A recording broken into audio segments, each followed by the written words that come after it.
Let's now focus on those corporate tax cuts, the kind of impact that they've had on manufacturing, utilization trends of excess funds with corporates as well. What's the way forward? Rahul Garg, chairman at ASSOCHAM, and Amrish Shah, partner at Deloitte, joining us this morning to talk us through, some of the developments and implications there.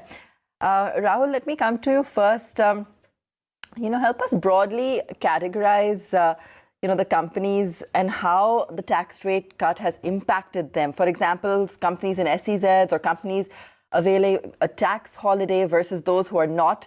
Just summarize for us some of the implications across the different segments.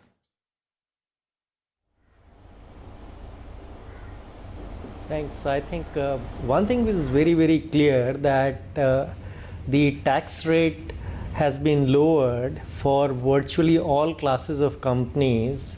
And when you see the recent amendment that lowers the tax rate to 22% and that also lowers the tax rate to 15%. So the first category impacts almost all the companies and all of those companies benefit out of it. The point is whether the companies which are availing of the SEZ, and which are very few now as it used to be before, or whether the companies which have huge accumulated credit for minimum alternate tax, for them the benefit may not be immediate. For them the benefit may set in few years later when they are already availed of the SEZ benefit or consume their tax credits under the MAT.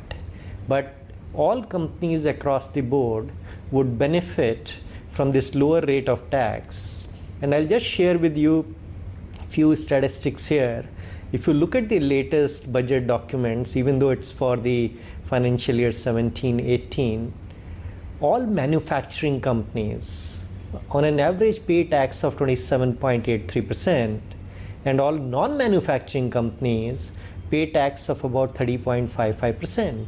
So each one of them are at a threshold on an average of a tax which is higher than the tax presented by this new regime.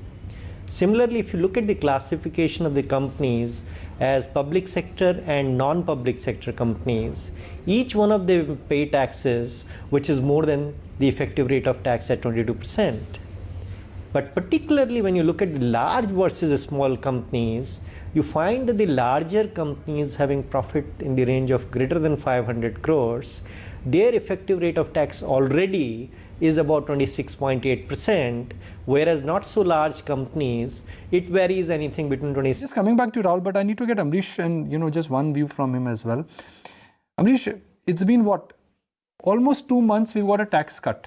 What was called as like the biggest reform of this century on the corporate tax front has not translated into any kind of an economic commitment by any of the large corporates or capital allocators. The complaint before the corporate tax cut came out was India is inefficient, lower the taxes down, world is cutting taxes down. If you lower the taxes down, it will make us more efficient and we'll start spending.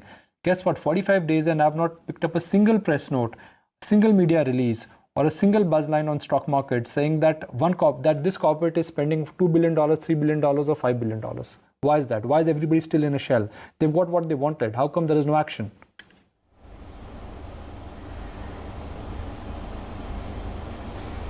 Okay, Varun, so I think the important element here, Nikunj, is basically twofold.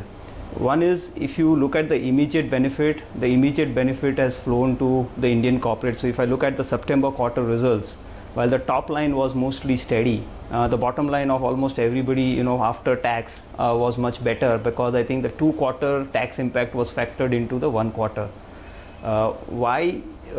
That's one point. The second is, while Rahul mentioned about all companies benefiting, I think even MAT paying companies have benefited because the rate has gone down by 4%, and that's what has got impacted even in the September quarter results of India Inc. Coming back to your critical query, you're right. It's almost 2 months now from the tax reform announcements. One point you need to understand that this is still an ordinance. And in this current parliament session, they are going to convert this into a full law. And sometimes people want to see that final print Because if you recall, after the tax reforms, there was a big query on what happens to MAT credit. Can I move to a lower tax regime and still claim MAT credit? And they came out with a clarification that that would not be possible. So if there are certain tweaks in the language from the ordinance to the actual final law, people may want to wait. The second factor I think is that it's also about how people won't react in the first few days. They want to see this stabilize. Probably we will see inquiries starting to come. And I can tell you that I'm meeting a client next week, and that's their first foray into India. So probably I think the first signs I would say are there. Obviously it just doesn't happen in a jiffy. What kind of companies do you think will be the first ones to invest? Where do you think a year from now, when you and me, if you're interacting on this forum, you would be telling me, Nikunj, these are the 5 A, B, C companies which belong to this sector have come to India?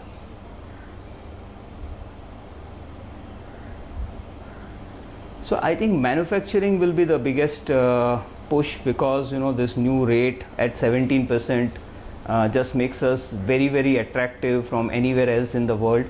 But just mind you there, because any company who is going to manufacturing in India, after factoring the dividend distribution tax, because if they have to repatriate their profit back, it takes them back to around the 30% mark, 32 to be more precise, because when you have profits left over in India, if you are a foreign company or if you are any other company, you will want to repatriate a profit either fully or partially, depending on how you capitalize your investment in India. So that if you fully repatriate, then it goes right up to 32% on an overall basis. So I think that's also something that the corporates are factoring in, whether it's MNCs, whether it's the Indian companies. Now for Indian companies creating subsidiaries for new projects, it may still be a flow-through effect of the distribution tax, but not necessarily for foreign companies being owned by MNCs. Rahul, what's just to bring you back in as well, just in terms of where you see investment kicking in, given the surplus cash that's now available to corporates as well, do you see just simply dividends and more buybacks, or do you actually see investment kicking in? No, actually the investment has not yet started flowing in, but there are several corporates who are very intently looking at it to make the investment. And let's divide the investment into two parts. One is the class of investment, which is financial investment. And in the financial investment returns, the post-tax return with lowering of taxes go up.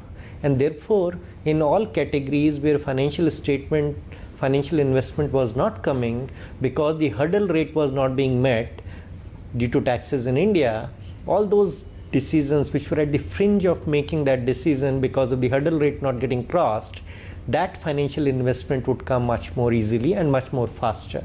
On the other hand, when you look at the strategic investment in shifting a manufacturing facility or creating a greenfield manufacturing facility in India, those decisions are not only dependent on the return on investment or the distributable profit, what is left, that also includes the other aspects such as the land reforms, such as the market availability, such as the labor laws, etc. So therefore, to my mind, the lowering of the tax would help all those situations where the investment was not being made and the choice of India was not being made due to hurdle rate being not achieved. That helps. But where the choice was not being made because of the view about the other laws or other policies, I would think that would still need to be work done before we can see large investment coming in. The second point that Amrish made very effectively is that in case of a investment when the distributed profit is considered and you have a 32% effective rate, I think that's an area which needs attention, and hopefully, as it was suggested in the press release after the DTC was tabled, that yes, the dividend distribution tax can go back to the classical mode of taxation on the shareholders. And if that happens, effectively both the 22% rate and 15% rate would be far more better and far more attractive than the rate in the Asian region, because with dividend distribution tax, 32% doesn't compare as well.